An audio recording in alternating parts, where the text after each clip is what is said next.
If you're looking for more horror outside of the mainstream, look no further than Unsung Horrors, a podcast about underseen horror movies.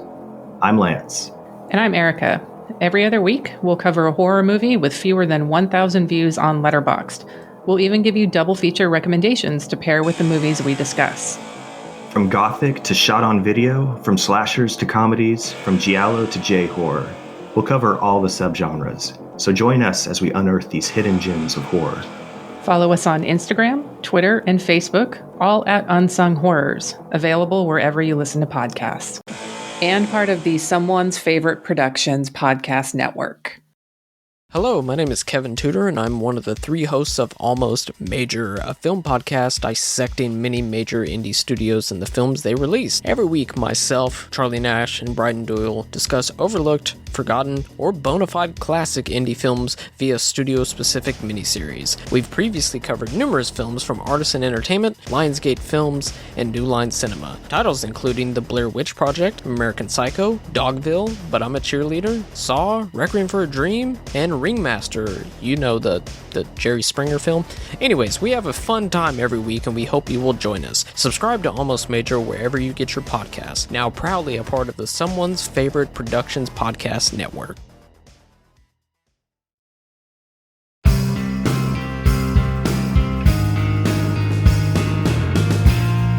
Weirding Way Media.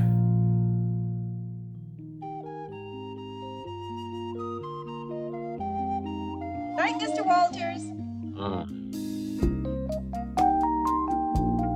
You see that guy over there? Now, he's an actor. The guy on the phone, he's a prize fighter. Me, I'm a cab driver.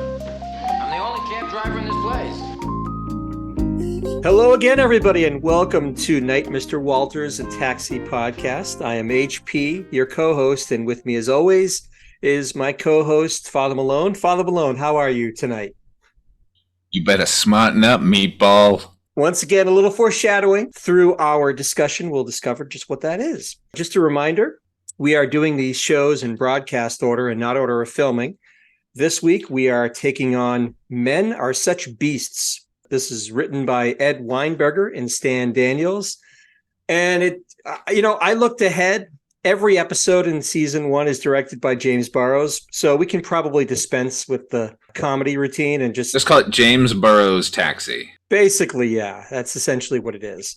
This is another Tony-centric episode. So early in the show's run, it seems odd that they would be devoting a total of 2 episodes to our favorite Palooka. What's your take on that, Father Malone? Well, they've only got so many characters that they can juggle. So, they've cycled through everybody by now, haven't they? We're just back to the start of the roster.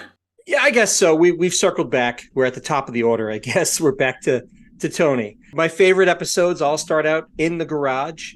I know a lot of them have started out in Mario's, but we're back in the garage again.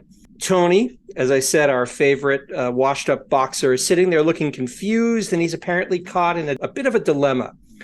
And what I can only describe as a very strange example of exposition, he pours his heart out to Latka. He apparently got together with another cabbie who's out of Brooklyn. Tony's not sure if he wants to continue to see the woman.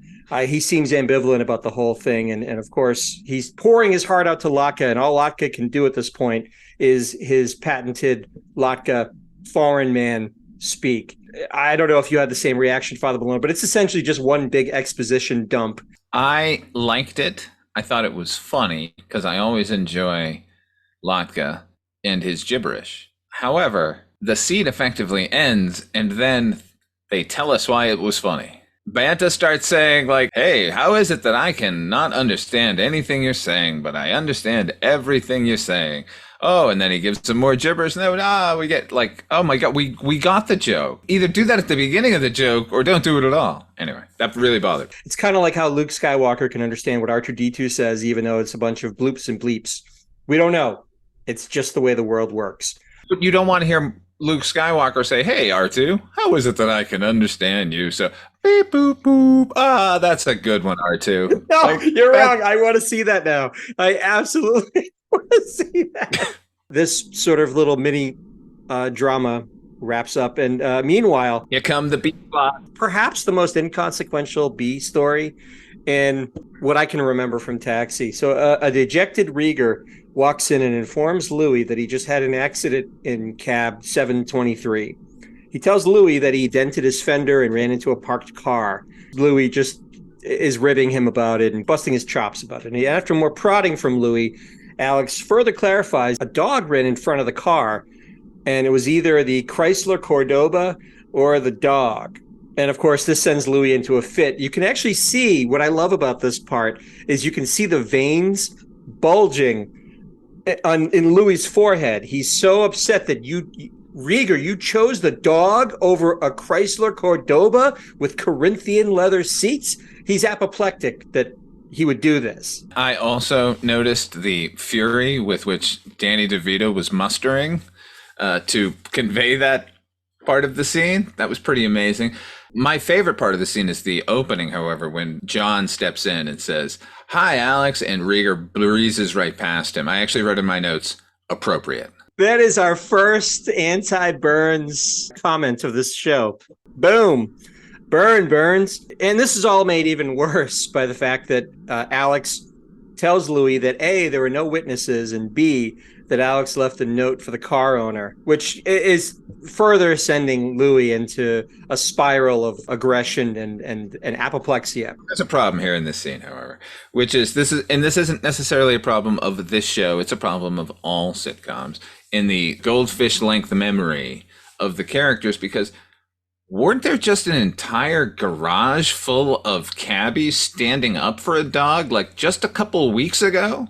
I think there'd be a little bit of a bigger pushback on Louis that he's so upset that Reiger didn't run a dog over when we know Rieger's track record with canines. I mean, there is a big difference between an owner who's sort of nakedly being cruel to a dog in the backseat of the cab and Reiger. I mean, look, this isn't my cold, cruel calculus. I love dogs. I'm a pet owner. I love it. What I'm saying is maybe there's a difference between this awful abuse at the hands of an owner and an accident where you have to make a split-second decision, perhaps. Maybe I'm making excuses for these cabbies. I don't know. Look, I don't blame Louis for reacting the way he reacted. That's Louis.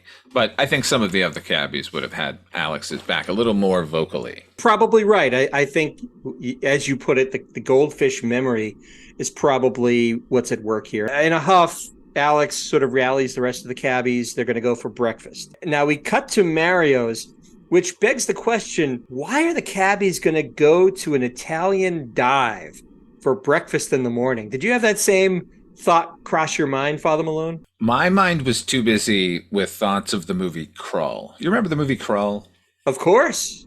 Oh, it's a fantasy classic. Well, in that, the Beast, the main antagonist of the film, he has a fortress that disappears and reappears in other locations. That's all I could think of, because I remember Mario's being on a corner in New York City, and what we're given here in the B-roll is in the middle of a block. Is Mario appearing and reappearing elsewhere? There's a whole different sign. I could not make out the awning. It's the something room that they're now passing off as Mario's. They need to knock it off. Unless they're making a game out of it, the editors, and that they're just going to show us random buildings and claim that's Mario's every time. I kind of hope they are now. That is interesting, because in a previous episode, I know you read the plaque and it was the palace, right? So what you're saying is, and I didn't take note of this, are you saying the B-roll shows a totally different Mario's exterior? 100% different, yes. Wow. I'll have to check that out again. That is well spotted. Especially in the first couple of episodes, I know there were instances where they're making fun of the food at Mario's, how terrible it is, and don't get this and don't order that. Yes, but have you ever had sausage, peppers, onions, and eggs? No, I have not. Well, that's why you would go to Mario's at that early in the morning. It does sound good. Curiously, you don't actually see what they're eating, although they're eating rather feverishly as if they're enjoying it. So perhaps the food is improved. Maybe a new chef, who knows? They just got to be there for breakfast. See, breakfast is the key to Mario's cuisine. Ah, well, and to be fair, the last time a cabbie went there for dinner, it was the ill-fated date between Alex and Angela. So that didn't go too well. Get out of here, Alex. I'll kill you when you turn your back. I love the Angela stuff. I can't wait till the next episode where she comes back. Oh my God. Fantastic. Back. It's going to be a delight. The cabbies are there. Tony is not there, but he does join them. but he says he can't really stay because he's meeting Denise there. Denise, clearly the woman that he's ambivalent about continuing to date from the opening. It's a girl he's going to break up with. So, no, but here's the thing, HP. Banta enters.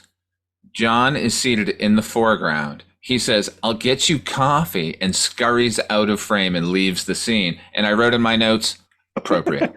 Dude, bam.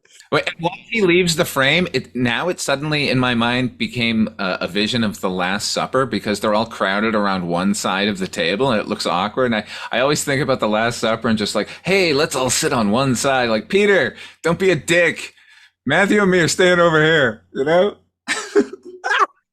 The thing that I noted in my notes, that's a wonderful observation. But what I noted in my notes was Tony does this thing.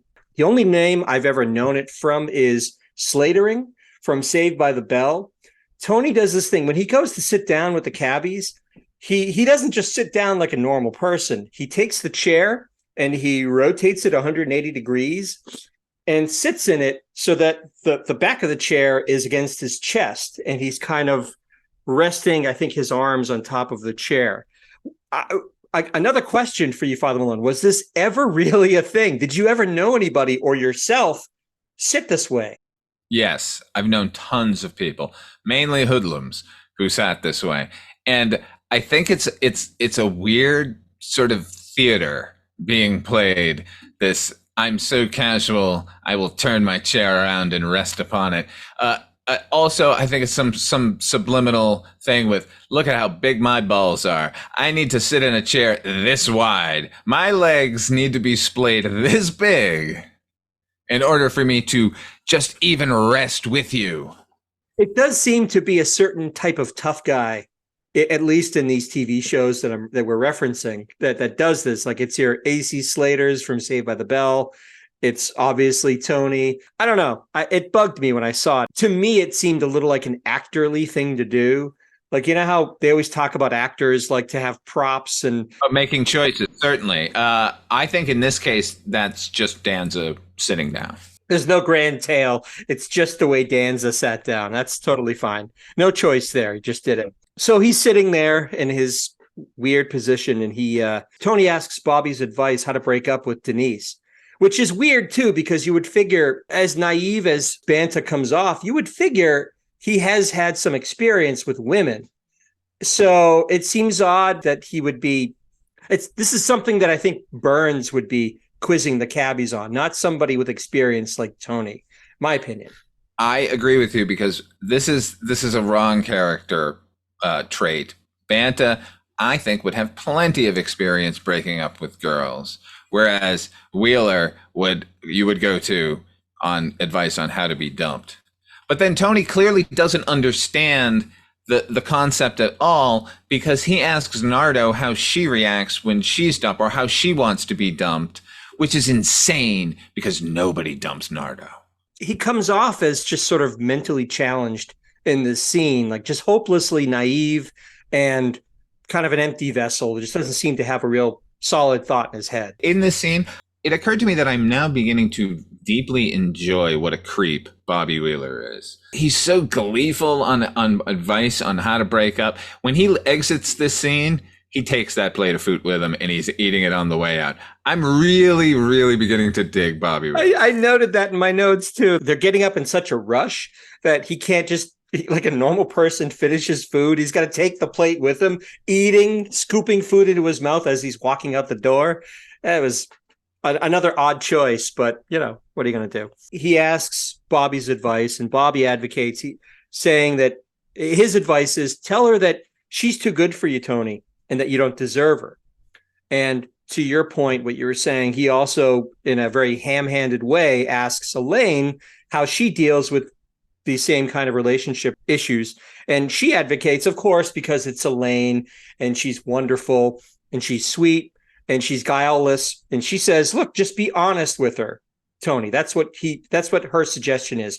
Be honest and let things play out the way they're going to play out. And that's fine. Now, enter Denise, played by... Oh, Gail Edwards, everybody. It is as if this show is just stacked, pun intended, with my childhood crushes. Marilu Henner, Gail Edwards, Carol Kane's going to show up, Dee Wallace is going to show up, Dr. Joyce Brothers is going to show up. I'm kidding about Dr. Joyce Brothers. Anyway, this is Gail Edwards.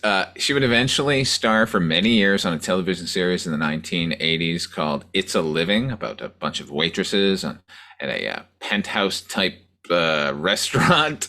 But I mainly know her from her starring turn in Alan Arkish's film Get Crazy, where she played the part of Willie Loman, the returning stage manager to the Saturn Theater on its New Year's Eve concert in 1982. Since I brought that up, or since we're talking about it, I advise everyone to go out and buy that Blu-ray, the Get Crazy Blu-ray. On the documentary, you might find well, it's not a familiar face, but it's me. Anyway. Look, not just for the fact that my esteemed co-host and best friend is in this documentary, but it is an all-time cult classic of cult classics. They don't get any better, funnier, more raucous, more rocking than Get Crazy. Do yourself a favor and pick it up. She's great there. She's great here. Although I was afraid that at a certain point, a production of Pirates of Penzance was going to break out thanks to the way her hair is styled. Did you get that vibe? I did. I couldn't quite place it, but you've crystallized it wonderfully. Yeah. Also, Denise is rocking a Buchanan tartan scarf, which would place her ancestors on the shores of Loch Lomond. Either that or she just bought a random scarf and put it on. But I just wanted you to know that was the tartan she's wearing. Once again, you've spotted the things that no one else had spotted. Denise walks in. Tony insists that they sit at a different table from the other cabbies because it gets weird immediately. She shows up and he kind of introduces her. All of the cabbies who know that he's going to be breaking up with her or trying to all kind of look at each other, and there's an awkward silence. And at that point, Tony says, well, let's sit somewhere else because it just seems awkward. And then I think at that point, doesn't someone say, oh, we were just leaving? And that's when they all kind of get up and start shoveling food in their mouths or whatever. I do know at one point she asks, like, don't you want to introduce me to your friends? And Tony's response is, well, there doesn't seem to be much point. I love how oblivious Denise is. He doesn't want to introduce her to her friends. Her friends immediately peace out as soon as she shows up. And then Burns walks up and shakes her hand and says, like, nice knowing you or something like that. Like, she doesn't hear any of it. She's just focused on Tony. She is, but in fairness, she's probably also focused on all the amphetamines and speed that she's been gobbling all day. They all say, well, we're just leaving. And they get up and it's a strange tableau, but they leave. Wheeler eating his sausage and peppers and eggs all the way out. So they sit down, and the first thing she does is slug down a handful of amphetamines and offers some to Tony. She takes 3 pills and she dry swallows them. She's hardcore. So she offers some to Tony, and Tony refuses. To Tony's credit, true to Elaine's recommendation, he comes right out and says they shouldn't see each other anymore. For a moment, she actually seems taken with his honesty. She is deflated. She gives every indication that she's trying to process this information and trying to deal with it as best she can. She's showing a great appreciation for how direct he was. It's a trait of his that she admires.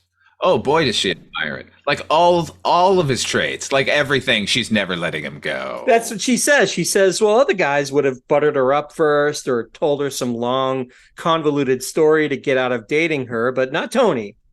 And that's why, as you said, Father Malone, she'll never let him go. And at that point, we talked about this in the Paper Marriage episode, this odd shot from the sort of wedding decorations that pans down. We have our second odd yet chilling shot of the series.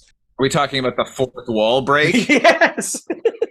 After she says she'll never let him go, she cuddles with him. And Tony looks at the camera. He breaks the fourth wall, as Father Malone said, and the camera zooms in on his expression. The weird display is only made weirder because we start to hear Latka singing as Foreign Man, but there's no context. We don't know what's happening. It almost seems like it's happening in his mind, in Tony's mind, as he's processing this, what's happening to him. Are we now his confidants? He looked at us. He acknowledged our existence. He knows we're there watching.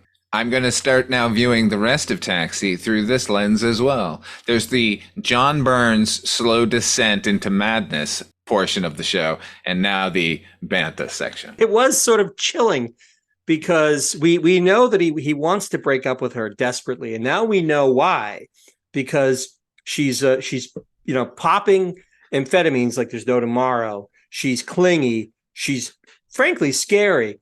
And the look of hopelessness yet resignation on his mug as the camera zooms in and we hear Latka singing in his Foreign Man, it was almost too much for me to process myself. HP, I don't want to speak for you, but those are all negative traits that she's displaying. But we all know why he was with her. Oh, yeah, absolutely. I mean, it's what drew him to her in the first place is clearly what is now repelling him in the second place, right? As speedy as she is, she's still adorable. And the sex was crazy. And all of the things that will eventually trip up a relationship are great in the initial bloom. I'm trying to remember. I think maybe this whole relationship had taken place over a couple of weeks. It's not as if they were serious, at least from his perspective, serious in any way. At the same time, we don't know what those 2 weeks held. Tony's a nice guy. Maybe she was sending all the signals that she was really fucking serious, and he was just like, yeah, good. That's great. Like, just because Tony's kind of a dummy, and she was, believing everything he was telling her. I'm just saying there are two sides to every story. I might have to side on on Gail Edwards' side. I'm not going to say that Tony is blameless in this whole situation that's unfolding, but at best you can say that all the cards are on the table with her. I mean, she literally sits down in a public place in Mario's and chugs down 3 Black Beauties without any liquid, just gulp. She's definitely hardcore. We fade out from this strange display of Tony in hell, as it were. We fade back into the garage where Latka is happily. Now we know why we hear the singing, because Latka is working on a cab as Alex walks in. We're getting back into the B story here. He walks in and Louis takes out a toolbox that has Louis scrawled in it in like marker. It looks, again, set decorators. Bravo. Because that's exactly what I would expect Louis to have in his cage. A wooden toolbox with Louis scratched into the side of it. He tells Alex that they need to fill out a property damage report for the accident that Alex had. Bobby informs Elaine that they're going to reenact it, because she asks, like, well, what are you guys doing? And Bobby says, well, they're going to reenact the accident, and that, quote unquote, it's fun. He's giddy. And you know what? He has a right to be giddy, because like Bobby Wheeler, I love a reenactment like this, where they lay out a map or you just draw it in the dirt, like, okay, you're going to be the bottle cap. Who's the stick? Get that out of here. Like that kind of stuff I love. So when they start setting up with a traffic light and all these little figurines representing things, oh man, I'm all in. Not only is he gleeful, but all the activity in the garage basically grinds to a halt. The garage all stops and they gather around the poker table where Louis is setting up his toolbox and all the little miniature pieces to create the accident reenactment. Everybody is stop what they're doing and watching this play out. And Louis proceeds to pull out all sorts of different models out of this. It's almost like a clown car. He just keeps pulling things out of this box. There's a traffic light that actually lights up. He takes it out and I think it's reading stop. And he says to Reiger, like, well, what was it on? He said, no, it was green. And he goes, flick, and he flicks a little switch and it goes from stoplight to green light. I was like, this is great. Whoever found that in the prop department, bravo. What a great mechanical thing. Bobby is gleeful because who doesn't love a good reenactment? And by extension, we, the audience, are gleeful because it's just funny to watch this whole thing play out and hear Alex describe the accident and the streets, and Louis is pulling all these weird action figures and things out of the box. They finish reenacting the accident. There's really not much more to say about that. It's pretty straightforward. Alex just says, I was coming this way. The thing ran in front of me. I swerved to avoid it and cracked into the thing. Boom. You forgot the most important part of the scene, and that is Nardo's outfit, which is this corduroy vest and slacks with a black blouse underneath it. It's my favorite Nardo episode ever. Those corduroy separates, man.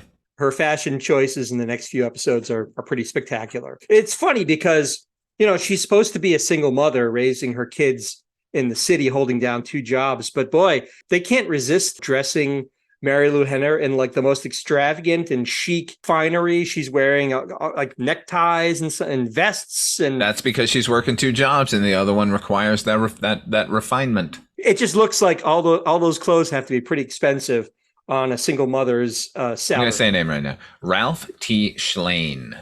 He is the costume designer here on Taxi, and we're going to talk about it a little more at the end of the episode too. But he's the one dressing Elaine so fantastically, and bravo to him.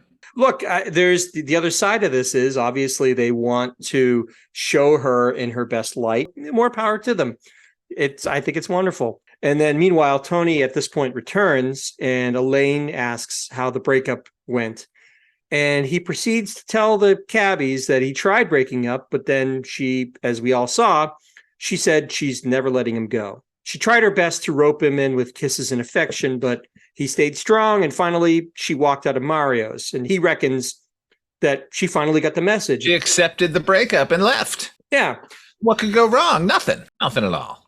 Another weird part is that he says this, and the cabbies all seem way too happy with the fact that he's actually successfully broken up. I mean, they're like applauding and going, "Way to go, Tony, way to go."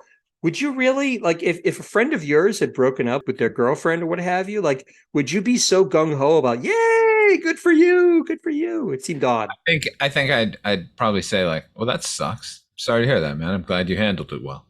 Yeah. But you know what? Tony's an athlete. He understands things a little differently than the rest of us. It seems like everything is back on a good path. Louis starts giving out the cabs, and he mentions to Latka to get one ready for the quote-unquote new driver. And who walks in but Denise? Like a bad penny, she keeps turning up. We know that she was working out of Brooklyn, but now she's transferred to Sunshine Cab, clearly to be close to Tony. And that's not good. That's not good news at all. You don't know that. Maybe she just likes Sunshine better. Also, the moral of the story now becomes clear. No good deed goes unpunished. Because that's what's happening. Tony acts like a straight up guy. And what does he get? Stalker. So we go to commercial with this new development. We cut back to the garage. Sometime later, a dejected Tony delivers his booking envelope to Louis. $19? You better smarten up, meatball. That's when he calls him the meatball. Meanwhile, then in comes Denise, and she books $217, which Louis gleefully announces to the other cabbies that it's a new Sunshine Cab Company record, $217. Louis now sees that Denise is popping pills, and he starts to admonish her about it. He says, "Those things can destroy your health." And when she informs him that this is the reason why she can work 18 hours straight, it's Louis' turn to do a 180, and he asks if she has enough to pass out to the rest of the cabbies. Now, HP, what she describes as her particular cocktail of choice is 1 Benny and 2 Black Beauties. Yeah. Now, I don't know how much experience you have with Bennies and Black Beauties, but I'll just say I have some. So Bennies is just Benzedrine, right? That's just straight up speed. So that's what's keeping her up, right? Black Beauties, which were pretty plentiful in the 60s and 70s. You hear about them a lot, and you could get them pretty easily until 1971 when the whole Food and Drug Administration started putting some restrictions on it and stuff. But do you know what a Black Beauty actually is? For the record, I have zero experience with any of this stuff. I have no idea what a Black Beauty is. Okay, it's equal parts levo and dextroamphetamines. And they basically went out of favor as the 80s came on and the say no to drugs people took over. But it's basically the exact same formula as Adderall. Really? Oh, yeah. So she's taking a double dose of Adderall with a speed chaser. It seems very heavy in the context of the episode. I think it's New York. It's the 70s. It's a dirty, grimy cab company. And she's just popping pills like there's no tomorrow. There are so many episodes of Taxi so far, and will continue to be, that are casually dropping subject matter that would require an entire very special episode in the next decade of television. I agree. This is so casual. Granted, the cabbies, including Louis, they all react with some element of horror at the notion of popping pills and what have you. But at the same time, the biggest laugh of this whole episode is coming up, which is this whole thing is played for laughs. The rest of the cabbies are playing poker around that table And Denise comes over and she starts to play kissy face with Tony, and he's had enough. It sets him off and he pushes her back. Reiger walks in and he seems miserable. He just doesn't seem like himself. He's complaining that he has a headache. And at that point, Louis says he has to go talk to the boss about the accident. So he's got to go upstairs to the mythical second floor. Yeah, I don't know if it's Mr. Ratledge or Mr. Mackenzie. I think Mr. Ratledge was the first. I could be wrong about that. It's either Ratledge or Mackenzie. Alex asks around for an aspirin, and Denise obliges with some uppers, explaining that they, quote unquote, work the same as aspirin. And she takes them all the time for headaches. He takes them and his headache goes away immediately. But when he asks her what he took, she tells him that they're Black Beauties, which, again, sets him off. Rightfully so. He says, wow, those are bad. Those things can really kill you. You know, that's bad. He's alarmed, but then we see him slowly but surely becoming more and more speedy. Oh, yeah. He's talking more and more. He's talking faster and faster until finally he kind of gleefully walks up the stairs to go talk to the boss. By this point, he's singing Bye Bye Love to himself because he's just off on tangents. He's free associating. He's going nuts. All those ads in the 80s, as it turns out, were correct. Drugs are bad. They'll make you sing the Everly Brothers. It's totally casual. Right. It's kind of like, at least at this point, it's played for laughs, right? Although, to be fair, in this scenario, Alex Reiger lived through the 60s and ought to know better when somebody hands you a pill to swallow it without saying, what is this? True, but I get the feeling that he operated in far different circles than, like, for example, that Iggy would have circulated in. The gel casings on those Black Beauties were black. If I were to hand you a black pill, what would you just go, oh, this will get rid of my headache? Like, yeah, definitely take it. Of course I would ask. For the sake of the comedy, we just need Alex to choke it down and then ask questions later. I think Alex knew exactly what he was taking, but likes to remain naive in the eyes of others. So he goes away. Alex goes away for now. Now Tony is admonishing Denise for now. Now she's giving up. It's the denouement. It's time to draw lines in the sand, sir. He's upset now because not only is she bringing these drugs into the cab company, but she's giving them away to other cabbies, including the most trusted cabbie of all, Alex. She vows she'll never take another pill again. And she throws the bottle on the floor. Now, this is where my favorite joke of the whole episode comes in. She throws it on the floor, and immediately 3 cabbies from out of nowhere jump like sharks closing in on a piece of chum in the water. They all at the same time like dive on the floor and grab at this pill bottle. It's wonderful. And it is a hilarious gag. And it obliterates Tony's argument with her. Like, oh, you're pushing these on the cab. No, the cabbies want those, baby. The cabbies already have their supplies, but here's some free ones. It all goes back to what you've said in some of the previous episodes, Father Malone, where you've had some ambivalence about the slippery morals involved in some of these late 70s TV shows. No, my ambivalence was categorizing it as slippery morals. And now rewatching it, I go, oh, no, that is a proper description of what was going on, particularly given the pilot of this show, in which Tony describes a situation where he took a bunch of bennies in order to drive like 48 hours one time. I forgot about that little bit of voiceover during the very first episode. Tony knows what it does. He's taken them. Kind of destroys his argument. Nevertheless, that's my favorite part of this episode. Tony tells her it's not the pills. It just has to end. In her best Fatal Attraction voice, she creepily responds and she says, it will never end. Tony is now kind of treating this like a child would who keeps getting repeatedly denied. He now has to go to Louis to fire Denise. Like he's at his wit's end. This is when Louis says, fire her. I want to breed her. Weird phrase. Anyway. It is a weird phrase, but very appropriate for Louis. Tony tells Louis, look, it's either me or her.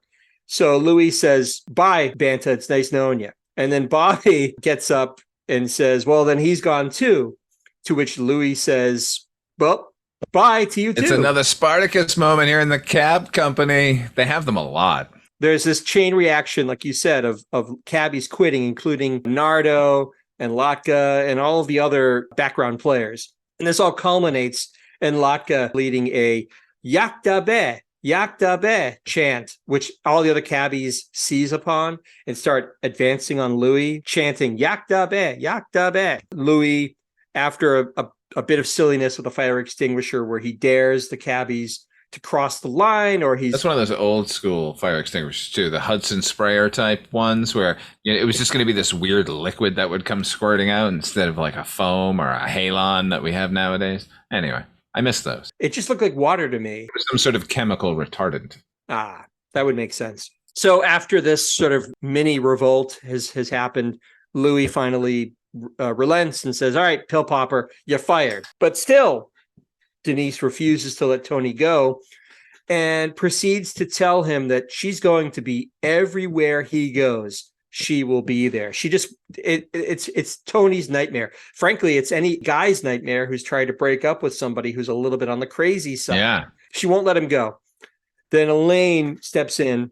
He says, Tony, you're just going to have to slug her. And then he does, and they roll credits, and we all applaud. That would not have been out of place, given some of the shifty morals that are on display here. In all seriousness, Elaine says to Tony that he's just got to, he has to get mean to get rid of her. He's got to hurt her, which is a little weird. The way she phrases it. He has to slug her emotionally. Well, the fact that she says you have to hurt her to get rid of her is a little bit odd coming from Elaine, who's usually the most compassionate but we're of all dealing the with a cabbies. meth head loony bird. Fair enough. Hey, call the cops, Tony. Should have. But again, I don't think there were laws on the books that protected people the way they do now for things like stalking and obsessive behavior, all that kind of stuff. Tony tries yelling at her, and he even pounds on a cab to get his point across, to maybe demonstrate even the slightest possibility of violence on his side. She completely diffuses it by saying she loves it when he's like this. That's catnip to crazy girls. And this is when Elaine steps in again and tries to explain to Denise that Tony's in love with someone else. And who is that someone else, Father Malone? Louis Diploma, of course. Yeah.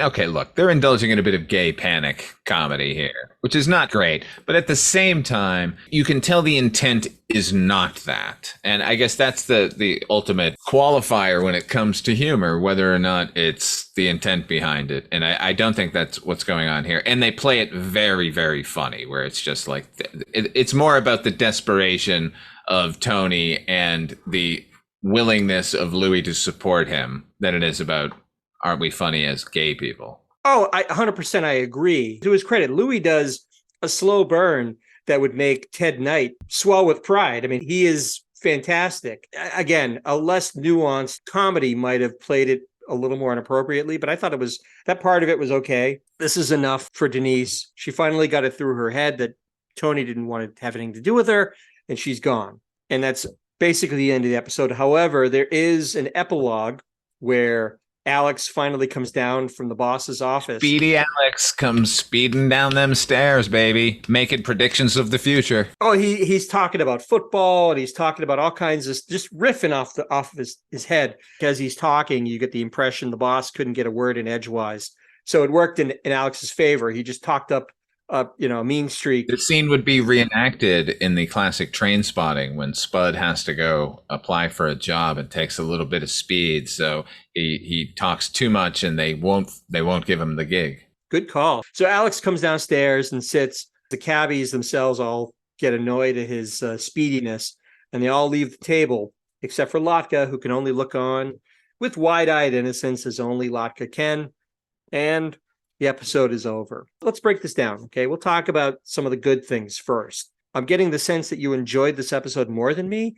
What were some of your very good moments from this episode, Father Malone? Well, everything I've already mentioned, obviously. But here are some things that I hadn't mentioned. And Joseph Armetta is another name I want to shout out. He's the set decorator here. He's the one who made that Louis box you mentioned earlier, and no doubt put the monogrammed L coffee mug that Louis seems to be toting around with him, the cursive script L coffee mug. I thought that was also a nice touch. No disrespect to either Gail Edwards or Tony Danza during the sort of final confrontation. They're very good in the scene. I've watched the episode a few times, but honestly, I couldn't pay any attention to either of them during that dust-up, because framed behind them is this older blonde from outer space. She's wearing one of these foil NASA jackets.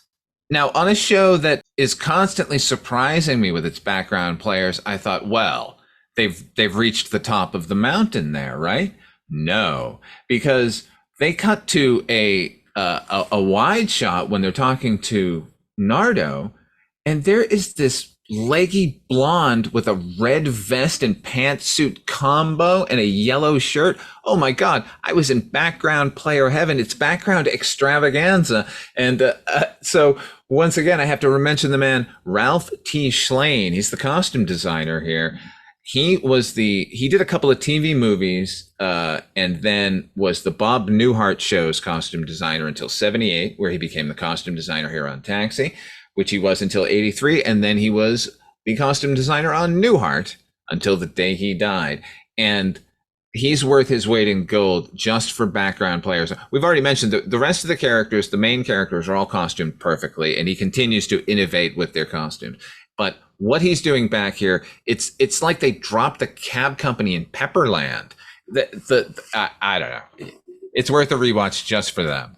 That is exactly what I'm going to do, Father Malone. I cannot wait to see this. I want to see this NASA foil jacket, and I want to see this weird, blonde with whatever she's wearing. That sounds phenomenal. That sounds great. And those are very good things that you're talking about. To that, I would add Reiger's Amphetamine Rush.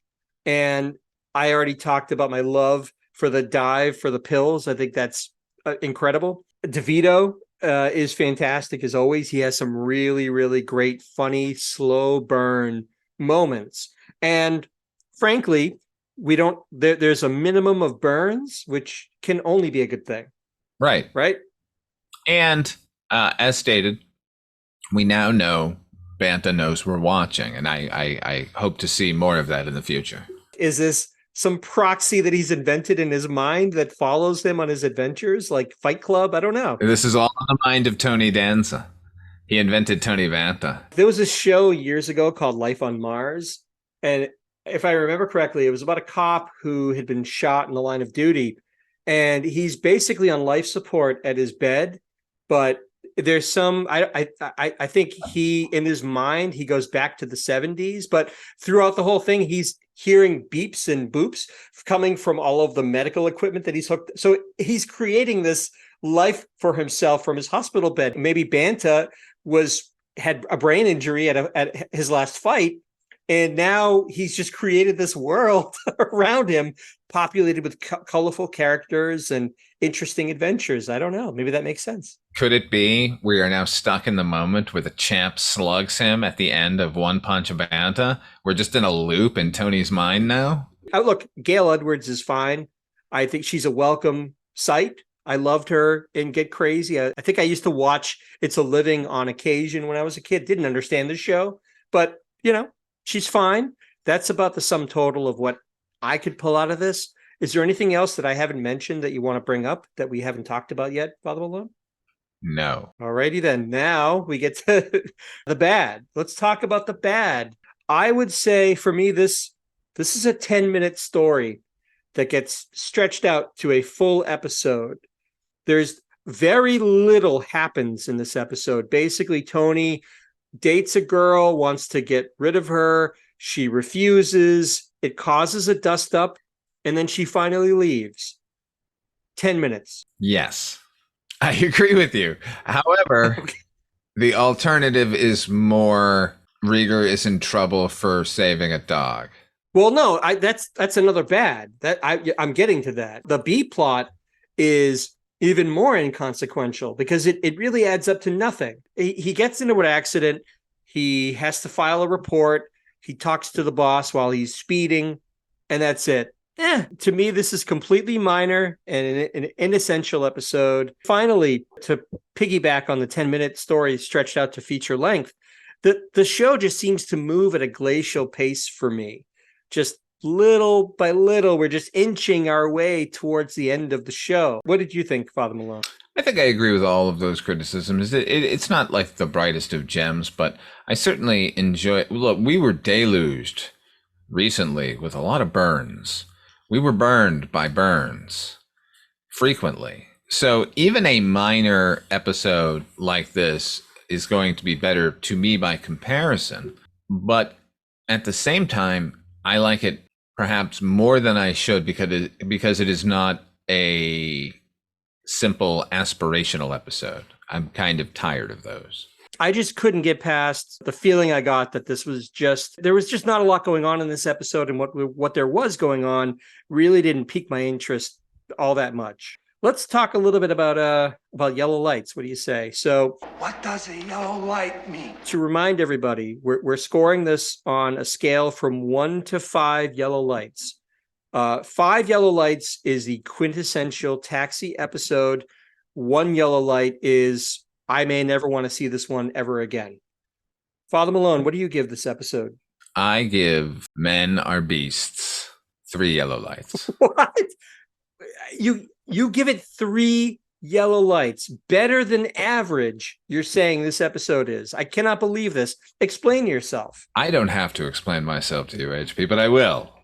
Gail Edwards, Buchanan tartan scarf, casual speed usage, dosing a beloved member of the Taxi cast with 0 repercussions. In fact, it's somehow a good thing, and does force Reiger to predict the future. He predicts that the Steelers are going to win the Super Bowl. Guess what? They did that year.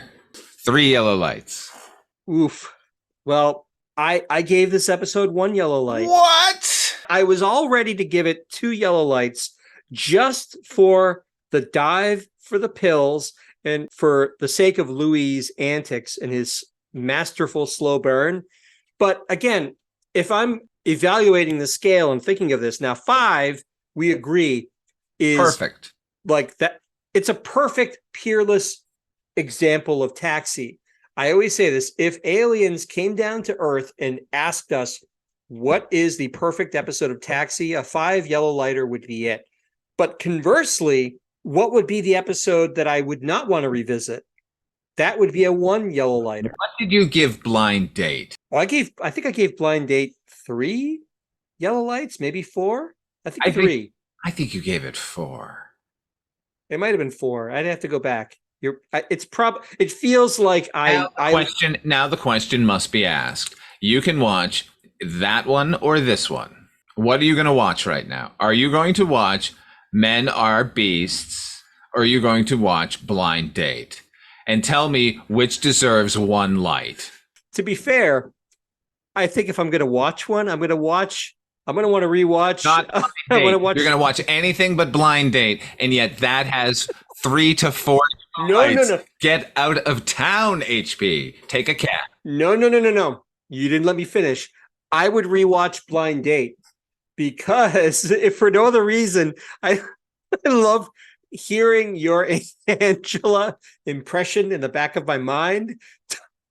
No, that's incorrect. You're still voting for the other show. You would still watch the other show. If you did not have my impression in your skull, and given the choice, given your druthers, you would pick this one. No. I would still watch Blind Date. I have to say, I would still watch that. I would. I don't have to explain myself to you. I would watch that over this license, HP. Again, I'm not a good prognosticator because I came into this thinking to myself, wow, nothing happens. This is so dull. Like, surely Father Malone is going to hate this episode more than I did. Nope. Nah, man. No. Look, frankly, I think Gail Edwards, like if it was anybody but Gail Edwards in the part, I suspect you would probably have trimmed it down a light or 2, right? Perhaps I would have dropped it to 2. I certainly would not have given this a 1. That is total insanity. I know I'm not going to change your mind. I'm not trying to. I don't want to. I just want you to know that I know that you are insane. I call it as I see it, and I didn't like this episode. I was actually surprised watching this. Maybe it's because I watched it with a more critical eye this time. I got an idea. Rewatch it and watch those background characters and see if they don't merit an extra light. I guarantee you they do. And that's probably fair. Like I said, I do fully intend to watch it again for the background players. But unless it's a radical reinvention of what I've just seen. I can't imagine it's going to change my opinion, but We'll get back to it. Not in this next episode, listeners. Not the memories of 804 episode, but the episode after that, you're going to hear an apology by HP. it's possible. I never say never, but it would take a lot. So just to summarize, I gave this episode 1 yellow light. Father Malone gave it 3 yellow lights. That's another surprising difference of opinion there, but that's what makes this show great, I suppose. So that's going to wrap it up for this particular episode. Father Malone, where can people find you when you're not clocked into the garage? If you'd like to hear more of my voice, and I can't imagine you would, go over to Weirding Way Media.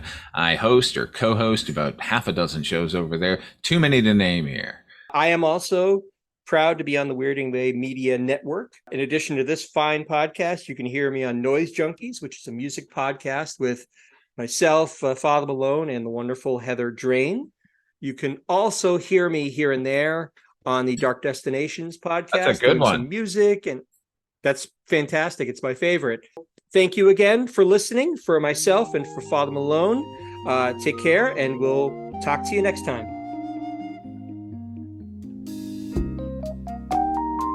Night, Mr. Walters.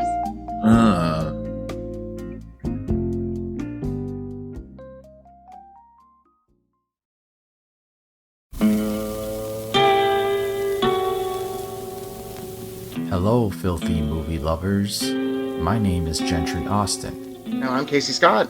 And we're the hosts of the Sin Syndicate, film podcast for something weirdos, anti-criterion bros, and Joseph Sarno aficionados. Join us semi-weekly as we peer into the adults-only theaters and sticky-floored cinemas of the golden age of sexploitation, when the morals were loose, the laws were murky, and the intercourse was all simulated. Find us now on the Someone's Favorite Productions podcast network.